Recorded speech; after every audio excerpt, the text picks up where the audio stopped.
Welcome back to the Deep Dive. I'm your host, and today we are trading in our usual desk chairs and microphones for, well, imaginary overalls and wash mitts.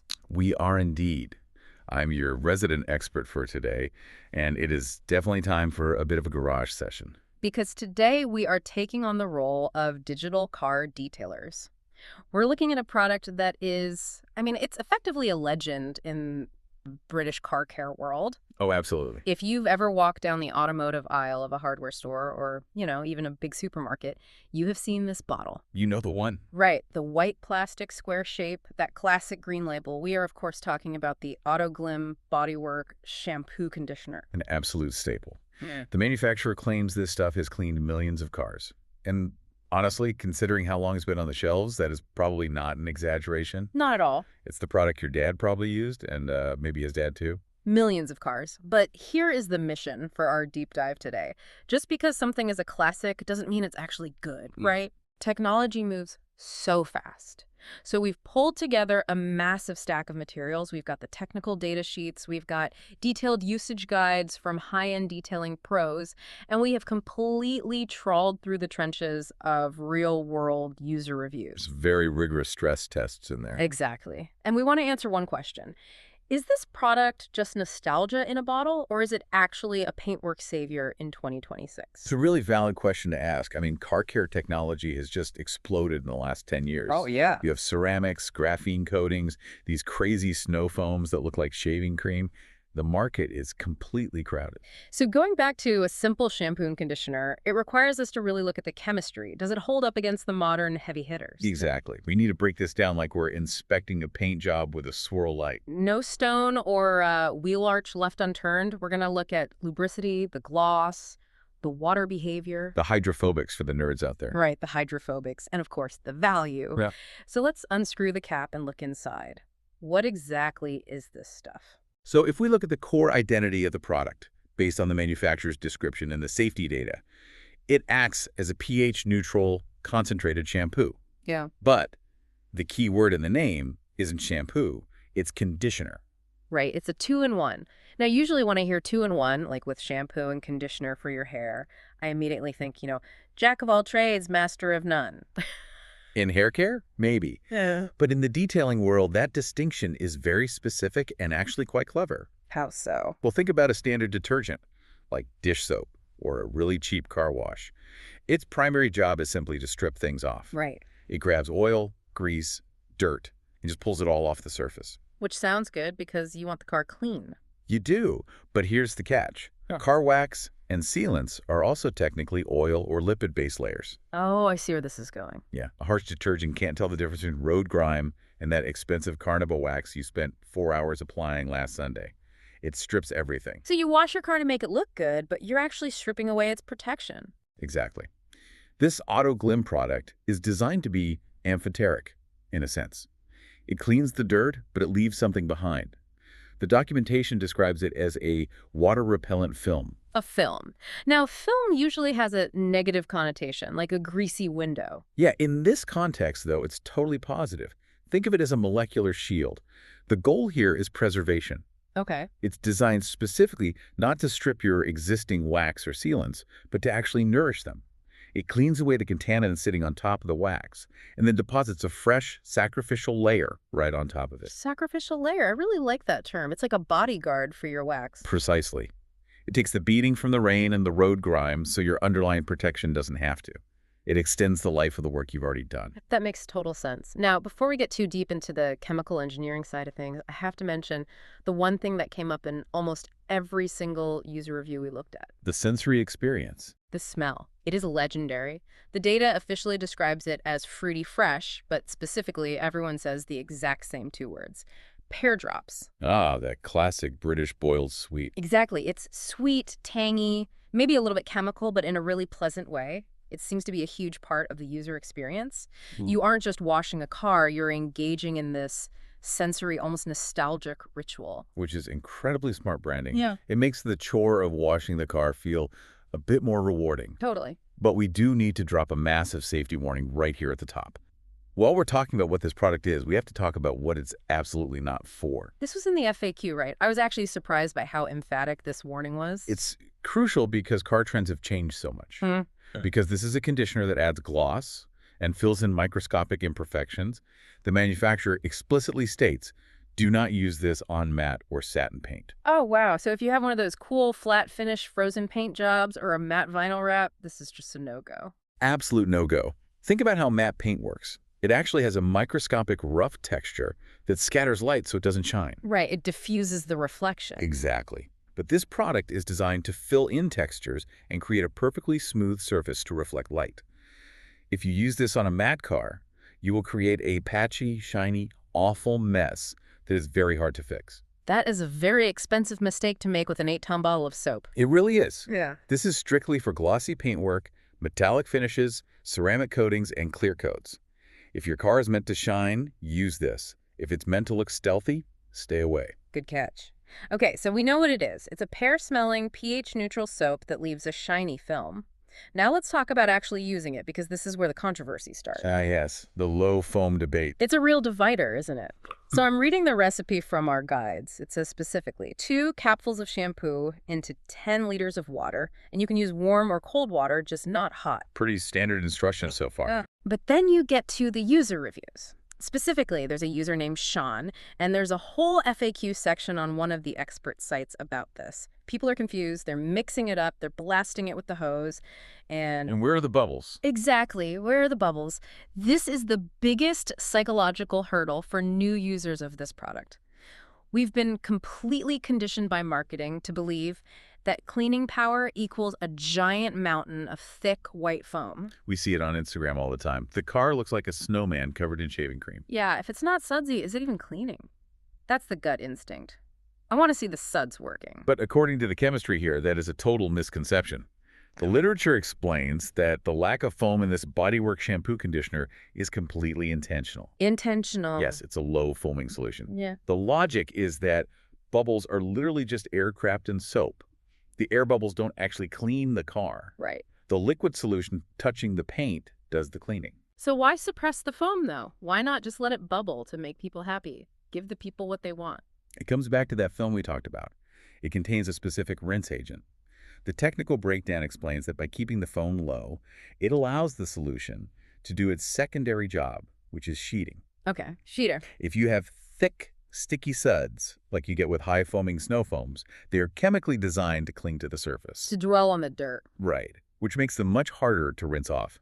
This product wants the water to slide off the car immediately. So the lack of drama is actually a feature, not a bug. It's a feature that feels like a bug to people who love playing with foam cannons. If you're expecting a bubble bath for your car, you're going to be disappointed. It feels more like washing with slippery water. Slippery water. Okay, so Really? you really just have to trust the process. Speaking of process, one of the high-end detailing sources gave us some pro tips on how to apply this to avoid scratching. They heavily recommend the 2-bucket method. This is detailing 101, but it's incredibly vital with this specific product. Because there is low foam, you don't have that thick visual cushion of bubbles to hide your mistakes. Can you break down the 2-bucket method for anyone listening who usually just, uses 1 bucket and a yellow sponge? Sure. Bucket A has your shampoo mix, your 2 caps, and 10 liters of water. Bucket B has plain, clean water. Got it. You dip your wash mitt in the soap bucket and wash a panel, say the roof. Now your mitt has dirt and grit on it. Right. Instead of going back to the soap, you dunk it in the plain water bucket first. You rinse the grit off. Then you go back to the soap. So you aren't rubbing the dirt, you just took off right back onto the paint. Exactly. It keeps your water clean. And the experts emphasize using a microfiber mitt or a lamb's wool mitt, never a traditional yellow sponge. Why not a sponge? Sponges trap dirt right on the flat surface and essentially turn into sandpaper. Mitts pull the dirt deep into the fibers, away from the clear coat. They also mentioned washing from the roof down. Gravity is your friend. Let the dirt run off the car, not on the parts you just cleaned. And because this shampoo films over, you want to rinse as you go, or just work relatively quickly so it doesn't dry on the surface. Okay, let's move to the actual performance. We've mixed our low suds potion. Does it actually get the dirt off? We have a real 1L test from one of our enthusiast sources. Yes, this was a fantastic stress test. He didn't just wash a dusty car kept in a garage. He tested it on a very dirty car parked outside. It looked like it had seen some serious winter miles. Road salt, mud, the works. And he was Highly skeptical. He noted the lack of foam immediately, but the result, it lifted the dirt incredibly effectively. The cleaning power was definitely there. And that brings us to the concept of lubricity. This is a word you hear professional detailers use a lot. It sounds like a made-up marketing word, to be honest. It really does. But it refers to how slippery the solution makes the surface.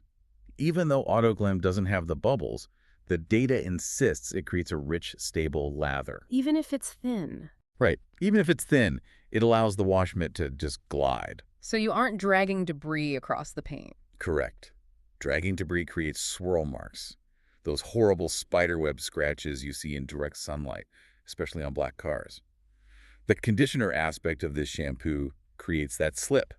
It encapsulates the dirt particles so they slide off rather than grind in. However, there is a dark side to this conditioner if you get the ratio wrong. We have to go back to the story of user Sean from the reviews. This was fascinating and a pretty serious warning for anyone listening. Oh, this is a classic cautionary tale of more is not better. So Sean has two cars, a white Astra and a black Corsa. He washes the white Astra and it looks great, shines really well. He then washes the black Corsa. A disaster. Complete disaster. He described it as a white haze. Yeah, like a cloudy film left over the entire paint job. He was ready to just write the product off entirely. But then he realized what he did wrong. he used way too much product. He overdosed the bucket. And this is the double-edged sword of a conditioner shampoo. It is highly concentrated.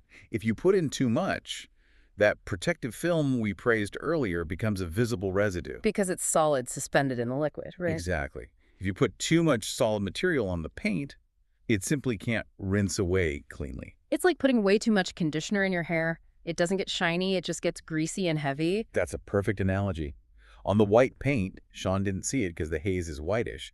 But on the black car, it showed absolutely everything. It looked like the clear coat was failing. So when they say two caps, they truly mean two caps? They mean two caps. This is a concentrate. You really have to respect the chemistry here. If you treat it like cheap soap where you have to dump half the bottle in to get it to work, you're going to ruin your finish. That is a really good lesson. Stick to the recipe. Now moving on to the rinse phase. We talked about how the low foam is supposed to help with drying. The documentation mentions a rinse aid property. Right. This is the hydrophobicity we mentioned earlier.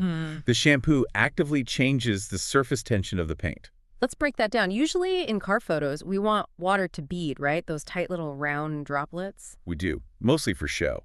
Beading looks amazing on Instagram. But for drying, beading can actually be really annoying. Why? Because the beads just sit there. If you don't towel every single one of them off, they dry into water spots. Little mineral deposits permanently etched into your paint. This product, however, encourages sheeting. Sheeting is when the water kind of groups together and runs off in one big wave, right? Exactly. The water molecules attract each other more than they attract the paint surface. And why does that matter? Drying time.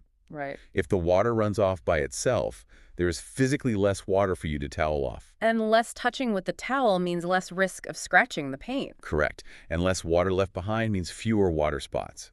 It makes the drying process significantly faster and safer. Which brings us to the finish. After the wash, after the rinse, what does the car actually look like? We have a user report here who had a very colorful way of describing the shine. He compared it to polished shoes. Like it was polished by shoes. I assume he meant like a pair of polished shoes, but we get the image. High gloss, deep reflection. And he also noted that it looked brand new showroom quality. This goes right back to those conditioning agents. They're filling in very minor imperfections and adding that layer of gloss on top of whatever wax was already there. And we actually have proof of the water repellency. The enthusiast tester, the one with the really dirty car, he finished washing, and in true British fashion, what happened? It rained immediately. It rained right away, nature's final test. But he turned the camera onto the paint, and you could see the water repellency in real-time action. The rain just wasn't sticking. It was reacting to that film left by the shampoo. That is the protective finish the bottle claims. It acts as a genuine barrier against road grime and weather. But how long does this magic barrier last, though? I mean, it's just a soap. Surely it washes right off. Well, it's a temporary sacrificial layer. But one of the deep dive sources estimated the finish lasts up to 3 weeks, depending on driving conditions. 3 weeks. just from a wash. That's actually quite good for a wash and wax style product. The idea is that if you wash your car every couple of weeks, you are constantly topping up this layer. You're maintaining a continuous shield over your real wax. So it's less of a soap and more of a maintenance system. Exactly. It completely extends the life of your underlying protection. Okay, let's talk brass tacks. Money. Is this stuff expensive? Because the phrase detailing product usually implies a massive markup. This is where the product scores incredibly high across our entire stack of data. The breakdown from one of the reviewers was pretty wild. He did the exact math. He claims a 500 milliliter bottle offers just incredible mileage. One report mentioned up to 25 washes, but another suggested even higher value per cap. Because if you stick to the strict 2-cap rule, you're using a tiny amount of product per wash. The specific number he came up with was 8 pence per wash. 8 pence. That is practically free. Compare that to a hand car wash down the road. Even a cheap, dodgy one is what, 10 pounds? 15 pounds? And often those cheap car washes use harsh acidic cleaners that strip your wax. So you are paying 15 pounds to actively damage your protection. Here, you're paying 8 pence to enhance it. That is a very compelling argument. It is. The economics are extremely hard to argue with. He also dropped some big names in his review. Apparently, this isn't just for guys in their driveways on a Sunday. No. The reports claim that high-end manufacturers like Jaguar, Aston Martin, and Morgan use this exact product for their exhibitions and showroom prep. Well, if it's good enough for an Aston Martin, it's probably good enough for my hatchback. I would certainly say so. So let's try to summarize the good and the bad here. The final verdict based on everything we've looked at. All right, in the pros column, it's pH neutral, so it's completely safe for existing waxes. It leaves a genuine protective film that aids in drying. It smells like pear drops, which people absolutely love. And it is incredibly cheap per wash. And the bad point. The low suds. If you desperately need foam to feel happy, you will hate using this. True. Also, the risk of hazing if you are heavy-handed with the dosage, especially on black cars. And the fact that you absolutely cannot use it on matte paint. One of our main testers gave it a final score. What was it? He gave it a very solid 9 out of 10. That is a great grade. It was based on price, ease of use, and the final result. It lost that 1 point, I suspect, just because of the lack of drama in the foam. So wrapping this up, it feels like AutoGlym Bodyworks Shampoo Conditioner is a bit of a misunderstood genius in today's market. It's not trying to be a show-off soap for social media. Right. It's a highly functional maintenance tool. It is. It trades the visual satisfaction of bubbles for the chemical satisfaction of a faster dry and a protective film. It is efficient, but it demands respect. You really have to follow the instructions. If you are a glug-glug purrer who just dumps soap blindly in the bucket, you're going to have a bad time. You will have a very hazy car. So measure your caps, people. Indeed. Before we sign off, I want to leave you with a thought. We talked a lot about the foam today, and it's funny how human psychology works. It really is. We constantly equate bubbles with cleaning power. It's ingrained in us from dish soap, from body wash, from bubble baths when we were kids. But this product challenges that entire assumption. It says, I can clean better without the show. And that raises a fascinating question about how we consume products in general. Exactly. Are you willing to give up that visual satisfaction, that fun of the foam, for a result that might actually be better for your paint and faster to dry? Can you trust the invisible chemistry over your own eyes? It makes you wonder what other areas of our lives are dominated by products designed just to look like they're working, rather than actually working well. A deep philosophical question for a car soap. The garage is a place for philosophy. It certainly is. Thanks for joining us on this detailing session deep dive. Go wash your car. And please, use 2 buckets. See you next time.